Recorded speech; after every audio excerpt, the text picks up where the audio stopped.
There's a chasm between two worlds. On one side, you have people who work. They earn decent money. They follow the rules. They do everything right on paper. They get raises. They get promotions. They accumulate things. A house, a car, a savings account. And then they wake up at 50 and realize they're not rich.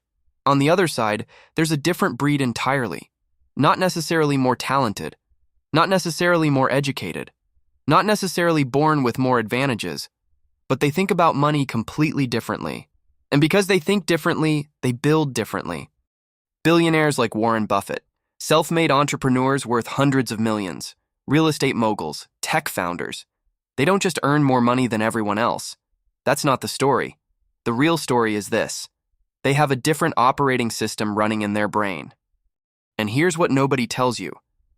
This operating system isn't something you're born with. It's not genetic. It's not reserved for people with certain IQs or certain family backgrounds or certain connections. It's a way of thinking, a framework, a perspective that can be learned. The gap between the 97% who never build real wealth and the 3% who do isn't intelligence or luck or timing. It's consciousness. It's awareness of how their brain actually works, and then it's the courage to rewire it. Because here's the truth that changes everything. Your brain doesn't want you to be rich. This isn't your fault. This isn't weakness. This isn't some personal failing. Your brain is doing exactly what it evolved to do. It's trying to keep you alive. It's trying to protect you. It's trying to keep you in familiar territory where you feel safe. But that safety mechanism? It's sabotaging your wealth. And in this video, we're going to reverse engineer exactly how that happens. We're going to look at why your brain resists financial growth. We're going to see how this shows up in your actual life. And then we're going to show you how to disable that false alarm. Because once you understand the mechanism, you can change it. Welcome to Wealth Ledger, the quiet art of real wealth.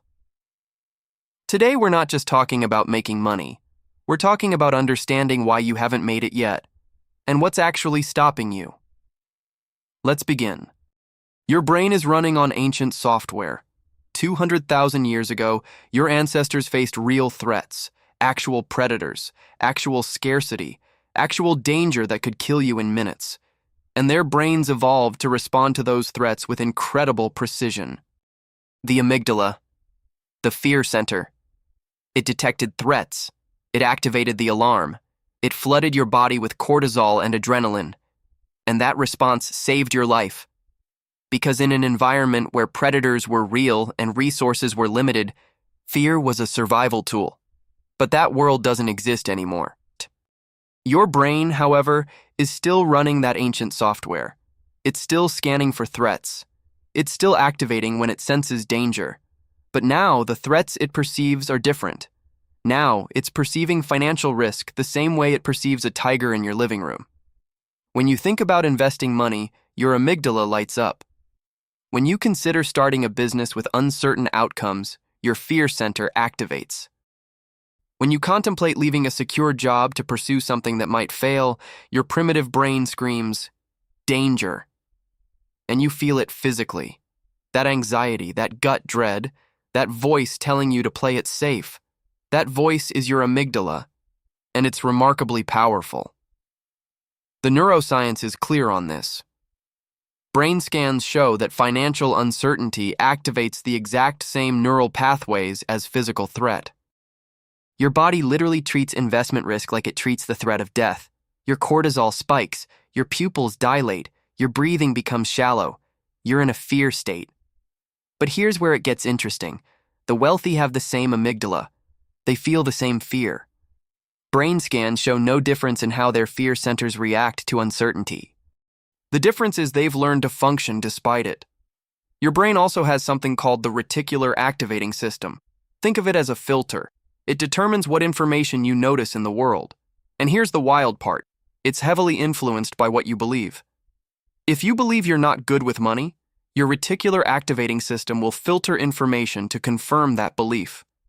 You'll notice every financial mistake you make. You'll remember every loss. You'll forget every win. Your brain is literally curating your reality to match your beliefs. And this isn't conscious. It's automatic. It's running in the background all the time. So when you absorb the belief that you're not smart enough to build wealth, or that money is dangerous, or that rich people are selfish, your brain starts filtering the world through that lens. You stop seeing wealth-building opportunities because your filter has decided they're not real. You stop noticing the small wins because your filter is set to danger. You stop believing you could do it because your filter has already decided that's not for people like you. And the deeper you live in this filtered reality, the more real it feels. It feels like truth. It feels like how the world actually is. But it's just a filter. It's just your primitive brain protecting you from perceived threats. The problem is, the only threat here is the threat of change, and change is the only thing that creates wealth. So your brain is literally designed to prevent the one thing that would make you rich. Before you were 7 years old, your brain downloaded a complete belief system about money. You didn't learn this in school. Nobody sat you down and explained it. It happened through observation, through osmosis, through watching how the people around you responded to money. If your parents stressed about money, you absorbed that stress. Your nervous system learned money is something to worry about. If they argued about money, you learned money creates conflict. If they said things like money is the root of all evil, or rich people are corrupt, or you have to work hard to barely survive, you downloaded that as truth. You watched your parents' nervous systems respond to financial situations, and your nervous system learned to respond the same way. This is called emotional conditioning, and it's more powerful than any intellectual argument, because it's not in your conscious mind arguing about whether money is good or bad. It's in your nervous system. It's in your body. It's in your amygdala. When you encounter money situations now, you're not responding as an adult making rational decisions. You're responding as a 7-year-old whose nervous system learned that money equals danger, or stress, or shame, or impossibility. The person earning a 6-figure salary who still feels poor? That's this programming. They inherited the nervous system of scarcity. And no matter how much money they make, they can't shake the feeling that it's not enough. The person who makes great money but spends everything compulsively? Same programming. Their nervous system learned that accumulating money creates anxiety, so they spend to relieve the anxiety. The person who sabotages their own success right before breakthrough? They inherited programming that success equals exposure, or judgment, or loss of identity. And here's what makes this so insidious. You don't know you have this programming. It feels like normal. It feels like how the world is. It feels like common sense. Your friend tells you to invest in real estate and your immediate reaction is fear. But that fear doesn't feel like inherited programming. It feels like wisdom. It feels like you're being smart and cautious, but you're not. You're responding to nervous system programming from 30 years ago. The reward system in your brain also plays a role. Your brain loves what's familiar.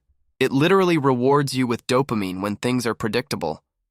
Your brain releases soothing chemicals when you're in your comfort zone. And it withholds those chemicals when things are uncertain. So when you contemplate something new, starting a business, making an investment, changing careers, your brain creates a sense of unease. It's uncomfortable. It's anxiety-inducing. It feels wrong. Meanwhile, staying in your familiar situation, even if it's not working, creates a sense of calm. Even if staying is making you slowly poorer, at least it's familiar. At least your nervous system isn't screaming. Your brain would rather keep you poor in a comfortable way than rich in an uncomfortable way. This is the programming you're up against. It's not laziness. It's not stupidity. It's not lack of information. It's a nervous system that's been trained for decades to experience wealth building as threatening. And most people never recognize this programming. They just live inside it their entire lives, thinking it's normal. There's something fascinating about how people sabotage themselves. And it's not random. It follows patterns. Because your brain isn't trying to destroy you. It's trying to protect you. So the sabotage looks like rationality. It feels like wisdom. It sounds like common sense. But it's actually your nervous system working overtime to keep you in scarcity. Pattern 1. The strategic delay. You see an opportunity. You know it's good. You understand it intellectually. You've done the research. You know other people are making money with it. But there's always a reason to wait. The market isn't right. I need more information first. I should probably save more capital before I risk it. Maybe next year when circumstances are better. And these reasons sound completely legitimate. Your rational mind agrees with them. Even your friends would probably agree with them. But the pattern is always the same. The moment you're actually close to taking action, a new reason to delay appears. Pattern 2. The emergency materialization. You've decided to invest. You've set a goal. You've been disciplined for months. You're close to your target amount. And then something happens. The car needs repair. A medical bill shows up. A family member needs money. Your job suddenly feels unstable. The roof develops a leak, right when you were about to move forward. This isn't bad luck. This is your reticular activating system working perfectly. Your brain has decided that accumulating capital is dangerous, so it literally makes you more aware of problems that need your money. You become hyper-vigilant to threats. Opportunities to spend appear everywhere. Small problems that you would normally ignore suddenly feel urgent.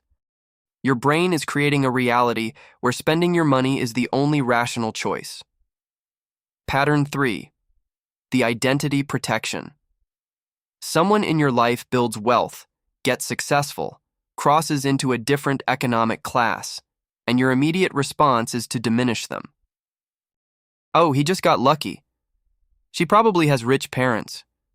He's naturally good at that kind of thing. She probably stepped on people to get there. But what you're actually doing is protecting your identity. Because if they're just a regular person who figured something out, then you could too. And if you could, then your current situation is a choice. And if it's a choice, then you're responsible for it. It's easier to believe they're special, that they're different, that they have something you don't have, because then you can stay exactly where you are, and it's not your fault. Pattern 4. The worthiness question. Deep down, there's a belief lurking. Do I actually deserve to be rich? For some people, it's tied to shame. They feel like they haven't earned it. They feel like other people are more deserving. They feel like if they got rich, people would judge them or resent them. For others, it's tied to identity. They see themselves as a certain type of person, and that type of person doesn't become wealthy. That type of person stays practical, stays humble, stays small. For others, it's tied to fear of change. Wealth would mean a different life, a different identity, different relationships, and that's terrifying. So, on a deep, unconscious level, they prevent their own success, not through obvious self-sabotage, but through subtle resistance, through not quite having enough energy, through not quite taking action, through not quite believing it's possible. Pattern 5. The comparison trap. You look at someone who built wealth and you focus on what's different about them, not what's similar. You focus on their advantages, their circumstances, their luck. You don't focus on their daily decisions, on their habits, on their willingness to be uncomfortable. So wealth becomes something that happens to other people, something external, something you can't control. When actually the only real difference is how they spend their time and money on a daily basis. All of these patterns have one thing in common. They keep you stuck. They keep you poor. They keep you safe in a way that feels like it's beyond your control. But it's not. It's your brain protecting you based on programming it inherited. And once you see the pattern, you can't unsee it. Most people never cross from the 97% to the 3%. They live their whole lives on the wrong side of the chasm. But some people do. And their stories matter because they show you that crossing is possible. Story 1. The consultant who broke the pattern. There was a woman earning $80,000 a year as a marketing consultant. Solid income, respectable. She should have been building wealth, but she wasn't. She was living paycheck to paycheck despite the income level. Her programming was that money was meant to flow through her, not stay with her. Her parents had the same pattern. Good income, nothing accumulated. But something shifted for her. She realized that her consultant's salary had a ceiling. No matter how good she got, there was only so much she could charge per hour. So she started a side project, teaching other consultants what she knew. A simple digital course. Took her 50 hours to create. That first year, the course generated $50,000. That was the moment everything changed for her, not because $50,000 is a huge amount, but because she suddenly understood something. Money could be generated without her trading time. She saw her earned income differently now. She saw it as capital to invest in building more systems. She spent the next 3 years systematizing everything, building courses, creating communities, hiring people, automating. Now her business generates over $2 million annually, and she works fewer hours than she did as a consultant.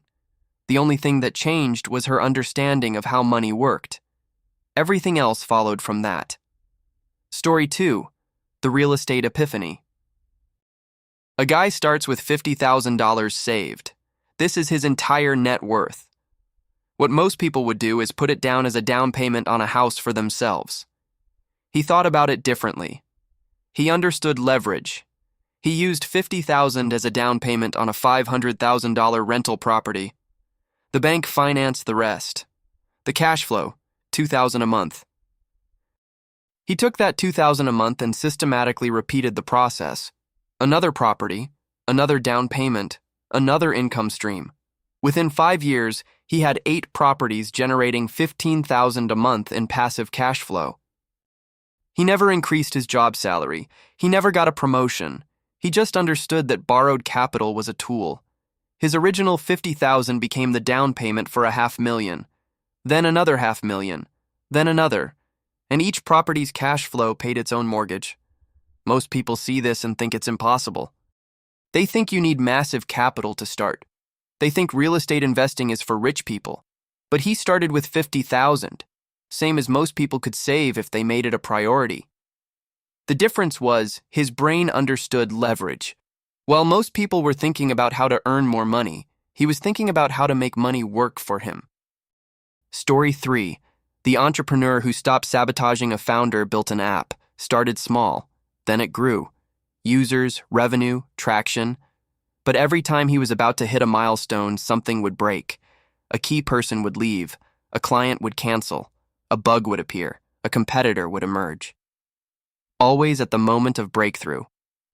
For years, he thought he was just unlucky, or that he wasn't cut out for entrepreneurship, or that the timing was never right. Then someone pointed out the pattern. He was sabotaging himself. His programming was that success meant exposure, and exposure meant judgment, and judgment meant losing his identity. So unconsciously, he was creating obstacles to keep himself small and invisible. Once he recognized this, everything changed. He didn't change his business strategy. He changed his belief about what success meant. He started seeing growth not as exposure, but as contribution, as opportunity to help more people. With that one mental shift, his company scaled 5 times in 2 years. He didn't become smarter. His business model didn't change. His team didn't change. His daily tasks didn't change. But his nervous system stopped fighting him. Story 4. The woman who reprogrammed her relationship with money. So she spent everything, compulsively, to relieve the guilt, to stay aligned with her identity as a good person. She eventually worked with someone to reprogram this belief, to understand that money was neutral, that having money wasn't immoral, that she could be a good person and also be wealthy. It took work. It took repeated exposure to the new idea. It took deliberate practice thinking differently. But after 6 months of intentional reprogramming, her behavior shifted. She started accumulating instead of spending. Within 2 years, she had accumulated $400,000. $400,000 that she'd been earning for years but could never keep. The money didn't change. Her income didn't change. Her circumstances didn't change. Her nervous system did. All of these stories have a common thread. The people in them didn't become more intelligent. They didn't get lucky. They didn't access some secret knowledge. They recognized the pattern that was holding them back, and they rewired it. And that's what's possible for you too. Let me synthesize what we've uncovered so far. Your brain is running ancient software in a modern world. It's trying to protect you from threats that don't exist anymore. It's filtering reality through beliefs you inherited 30 years ago. It's sabotaging you in ways that feel rational and protective. And this is affecting your wealth in real, measurable ways. The person earning 6 figures who has no net worth? This is why. The person who constantly creates emergencies that drain their savings? This is why. The person who knows what they should do but doesn't do it? This is why. The person who sees other people building wealth and thinks they're special? This is why. It's not because they're not smart. It's not because they're lazy.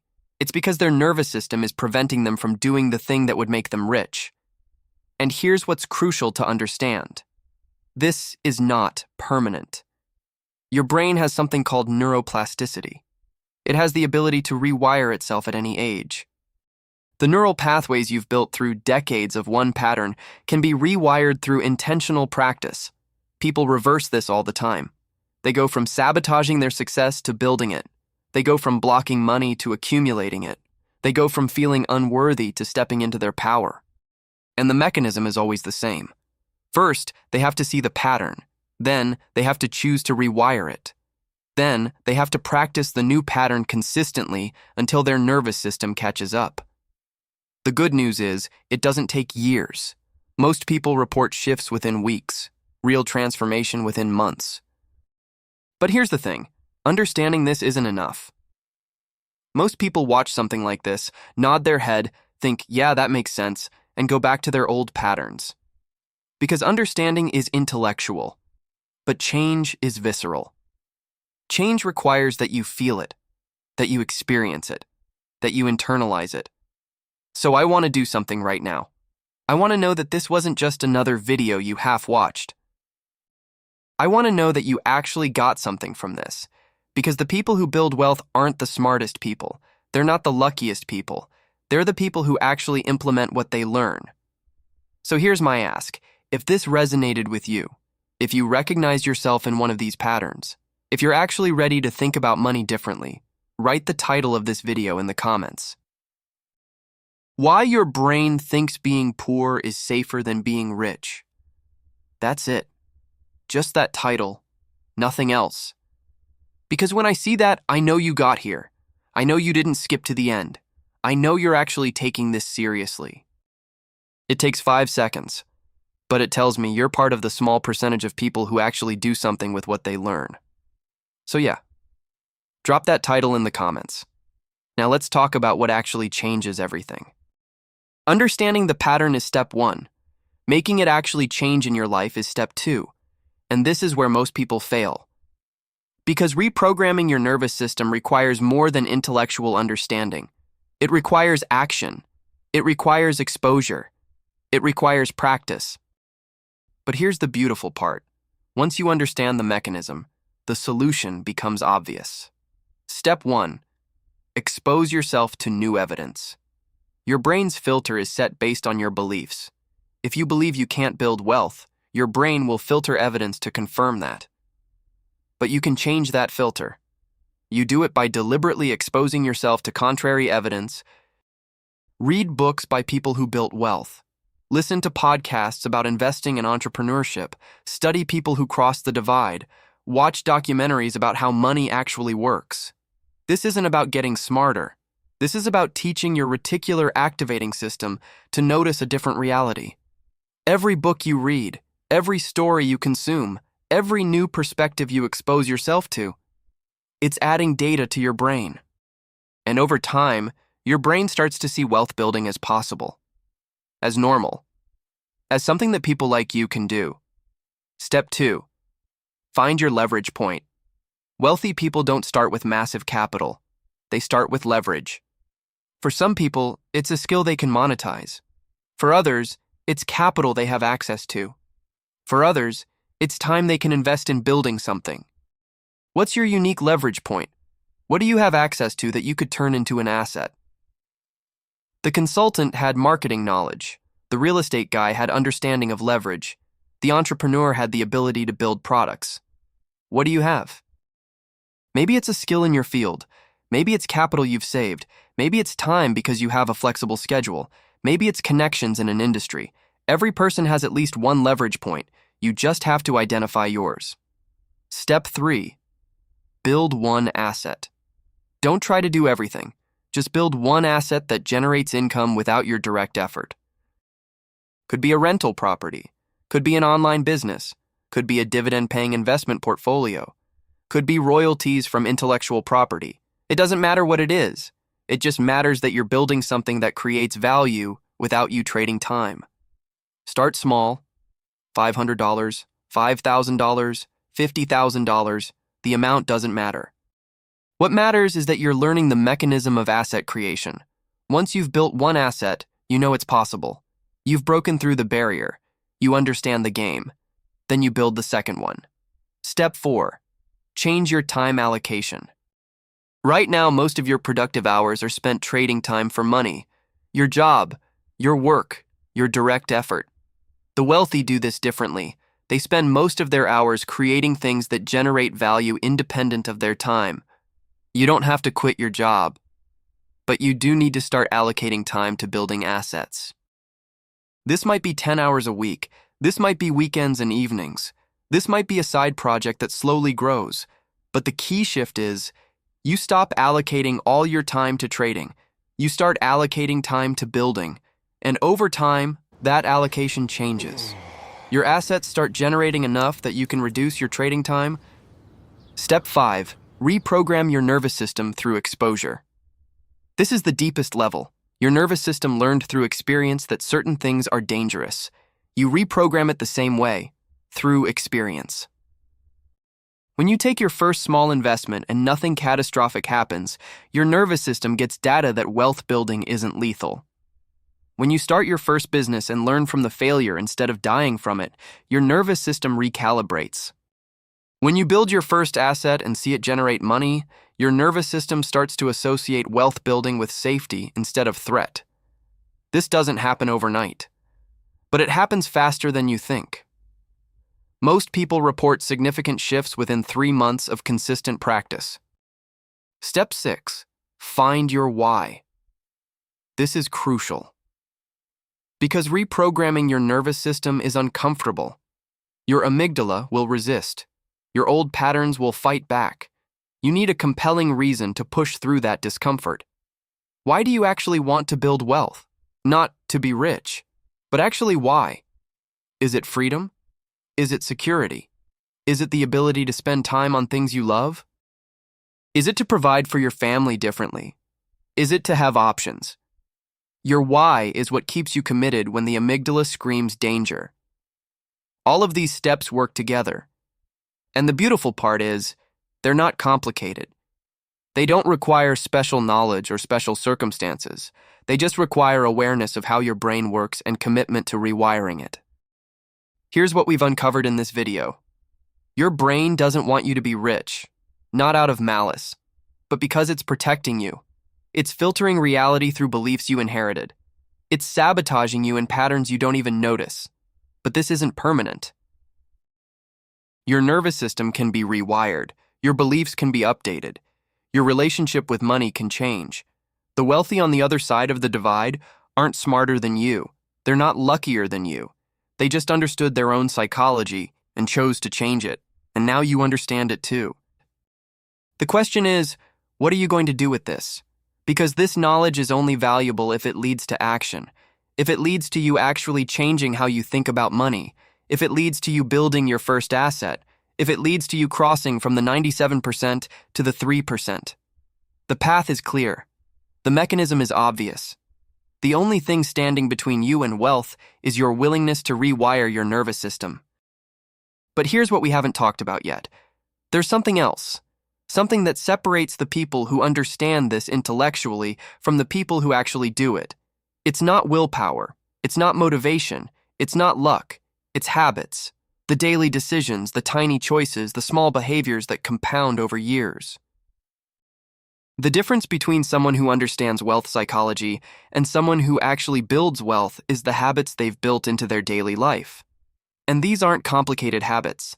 They're not time-consuming. They're not difficult.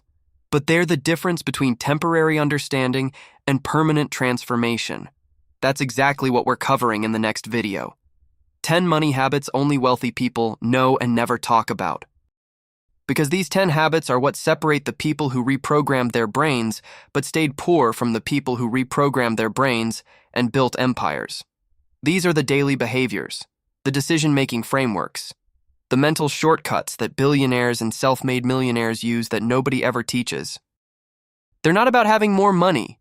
They're about managing money differently. They're not about working harder. They're about working smarter. They're not complicated, but they're powerful.